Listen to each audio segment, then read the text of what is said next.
Hey, I'd like to welcome you to another episode of the Mission Matters Business Podcast, your source for all things business. My name is Adam Torres. You can follow me on Instagram at AskAdamTorres. Keep up with my book releases, book tour schedule, signings, all that other good stuff. Always love to connect with you there. And as always, if you'd like to apply to become a co-author of one of my upcoming books, just head on over to the website, missionmatters.com, and click on Become an Author to apply. All right, so today is a very special reunion 2020 episode. What is that? That's when I had a guest on in the past, and I liked them so much I had to bring them right on back. So today's special return guest is Mel McSherry, and she's founder and CEO over at Better Than Before. Mel, welcome back to the show. Thank you so much for having me, Adam. I'm excited to spend more time with you. Oh, man. So I'm excited to get into today's topic with you. You are definitely the woman that I want on the line for this one. So prioritizing your time in different environments. Before we get into that, though, I don't want to assume that all of our new listeners caught your first episode. So let's just start off with getting into what you're doing over at Better Than Before. So tell us a little bit more about the company, please. Sure. So I am an international business development coach and speaker, and I primarily work with women business owners who are exhausted and overwhelmed with everything that they think they need to do to be successful. And I slash their stress by showing them how to prioritize their time, their profit avenues, and themselves correctly so they can create the business, the money, and the life that they want in the time that they have. Oh, I love it. And again, that's why I wanted you on the show for this topic. So prioritizing your time in different environments. What better than to have a prioritization coach on the line, if I can get that word out properly. So where do you want to start with that one, Mel?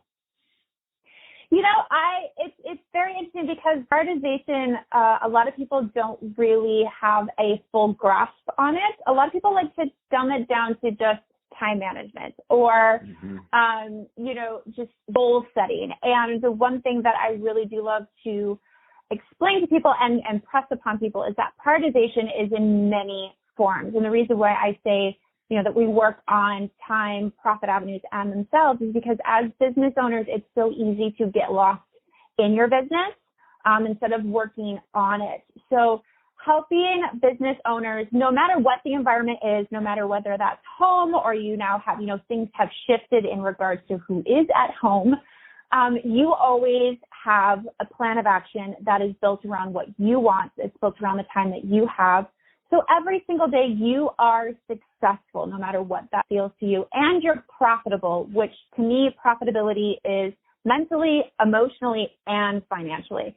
So every day you can go to bed feeling profitable, successful, and the next day you can walk into your space and know exactly what, the time that you have, what you have that fits within that time. So every day you are creating the business, the money, and the life that you want. Oh my gosh, Mel, it finally just hit me because we were doing the warm up and you told me, it's different, if your kids are home or other things like that. And I don't have kids or any of that, so I didn't really know. But now, and when you just said it again, it hit me. So there's one particular person that I work with for a long time, and we've been having this discussion about some of the things she does for me and for the work. And she was explaining to me that concept of the kids being home right now in her work environment. And I didn't get it until you just now said it. I'm like, oh my gosh, I feel so bad for it. Like it's really hurt her productivity because she doesn't. It's different. It's a different thing for her. Exactly, and with any shift, no matter what that shift is in your environment or in your workflow, it's a little bit of a grieving process, right? Because you want, as speaking kind of on her behalf, she wants to be able to produce everything that she has been able to produce before in the same time, in the same tenacity. And it's an interesting shift in a lot of things when you have this new dynamic that you have to take a step to the side and go, okay, now what is the time that I have? Now what's on my list? And as well as communicating that to who you need to communicate that to, explaining that my environment is different. Therefore, I now have this amount of time. Now this is my timeline. Does that work towards your timeline and your prioritization? And so it amplifies that communication. But again, it's hard to have that communication if for yourself you don't know how to reprioritize yourself and your time with these shifts. And again, no matter what that shift is, things happen all of the time, whether you have control over them or not. And even without major economic shifts, even just little things of, you have your day set and all of a sudden your internet goes out or your car dies or your mom calls and there's something that's like, there's always going to be things that are going to quote unquote derail your day. But that doesn't mean you still don't have full say on how you spend the time that you have.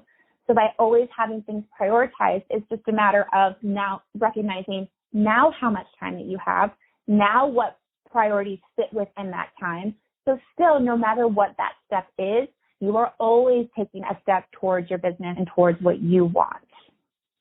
So I know this is going to vary from person to person, but what's one of the common, reason or two that you feel people fall up short with prioritization? I think a lot of it has to do with, as I said in my intro, I work with women who are overwhelmed with what they think they need to do. There's so much advice out there, whether it's solicited or unsolicited. There's a lot of impressions going on that can come to you through social media, through podcasts, through things like that. And it can be very overwhelming to people because we feel like we have to have a certain set of skills or a certain set of tools to be the success that we think we want to be. And it's been so polluted and determined by outside factors that a lot of the people I work with actually don't even really know what they want. We do spend some time on what kind of business do they want to build and how do they want to build it. And then what are the resources that you have that we can amplify that, and what are the not so muches that we can strengthen to continue to build it. So I think a lot of it has to do with just the overwhelm of information, advice, and opinions that can come to you in very different forms and avenues. Well, mean people can give a lot of bad advice. We already know, but we're not going to get it. We don't have time for that one today, Mel. But that being said, final question. So 2-part question. So if somebody's listening to this and they want to learn more about Better Than Before, part 1, what are the right types of people that are typically a great fit to work with you and your team? Number 1, and then part 2, what's the best way for them to reach out and to follow up? Yeah, so we primarily work with newer business owners, so it's people who have been in their businesses anywhere from 6 months to about 2.5 years. And you're at that stage where you have thrown all of the spaghetti at the wall that you can throw, and you're overextended, overwhelmed, and still broke AF. So for those of you who are truly ready to just sit down and go, okay, this is what I want out of my business, and create that, so as I said, that profitable daily action plan, then that's what I am here to do, is to help you get that business base totally solidified to where you can have a sustainable business every single day. And the best way to get a hold of me, I actually have a new website that is launching, which by the time I listen, I have an amazing new website, and that's at melmcsherry.com. Super easy to remember. You can listen to all the rest of it. You can see all the rest of my resources, get to know me a little bit better. But my website is probably the best. And if you would like to as well, follow me on Instagram at Mel_McSherry. You will, again, get to see a lot of my resources, get a lot of tips, tricks, hacks, as well as just get to know me and how I put my system, quote unquote system, into effect every day, no matter what my environment is as a primary caregiver to an 8-year-old and a business owner. That's awesome.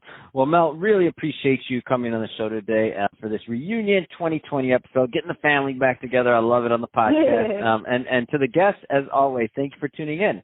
Hope you got a lot of value out of this. If you did, don't forget to subscribe to the podcast, leave me a review on the Apple iTunes Store. And if you're watching this on our YouTube channel, Mission Matters Business, definitely give us a subscribe there, but also leave us some comments in the comment section. I mean, love to know what kind of businesses and projects that you're working on. And Mel, thanks again for coming back on the show.